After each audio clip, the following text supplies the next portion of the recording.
저희가 오늘 이 주제를 정한 또 이유가 있습니다. 얼마 전에 뉴스에 이런 기사가 있었는데 투명쥐를 이제 이렇게 발명을 했다. 그쵸, 투명쥐를 만들 수 있다. 이런 뉴스가 있었어요. 네. 그럼 당연히 우리가 그럼 쥐도 이렇게 됐는데 인간도 투명 인간으로 만들 수 있지 않을까? 좀 이런 생각이 들더라고요. 맞아요. 저도 그 뉴스 보면서 똑같은 생각을 했어요. 독일 연구진이 개발한 기술인데요. 개발한 용액에 쥐를 담그는 순간 그 안에 조직 이런 것들이 다 보여요. 너무 신기하지 않아요? 근데 이걸로 그 완전 세포 수준의 암도 발견할 수 있다면서요? 담그는 순간 투명해지는 거 아니고요. 좀 오랜 시간 담가 놓는데 그러니까 쥐 세포의 지방과 색소를 다 제거를 하고 탈수까지 진행해서 투명하게 만든다 그래요. 예.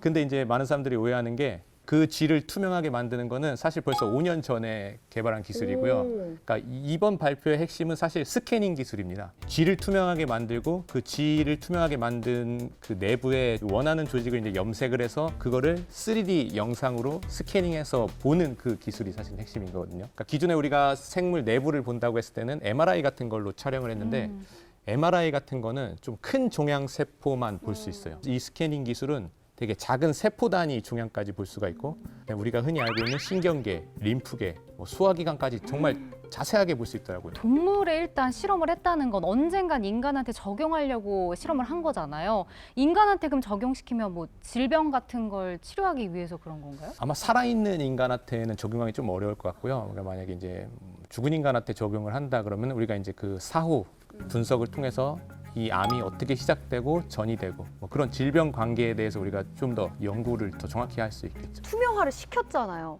그럼 이걸 다시 돌릴 수는 있는 거예요? 일단 어떻게 투명하게 만드는지에 대한 기술이 나와야지 그 다음을 알 수 있을 것 같아요. 한번 투명하게 됐는데 다시 돌릴 수 없다 그러면은 사실 별로 쓸모없는 기술이기 그쵸. 때문에. 너무 무섭잖아요. 아니 지금 뭐 쥐를 뭐 투명화를 시켰는데 걔를 다시 복구시키는 작업을 뭐 왜냐면 그 해본 적이 쥐도 있는지. 이제 죽은 쥐를 대상으로 하는 거기 때문에요. 그러니까 왜냐면 다 제거를 하는 거기 때문에 죽을 수밖에 없습니다. 또 이게 투명지라고 하니까 우리가 좀 쉽게 생각을 할 수 있었던 부분 중에 하나가 저는 이 투명 망토 이런 거 생각했었거든요. 맞아요. 이제 내가 투명화가 되는 것보다 없어지게 만드는 그런 거는 좀 현실화가 될 수 있는 부분인가요? 투명망토 기술은 사실 벌써 개발이 됐습니다. 오, 개발이 됐다고요? 예, 나노 기술을 이용해서 빛을 굴절시켜서 만드는 건데요. 그러니까 여기 앞에 놓으면은 이 물체 뒤에서부터 나오는 빛을 이 플라스틱이 굴절시켜서 마치 이 플라스틱판 앞에서 나오는 것처럼 이제 만들어주는 거예요.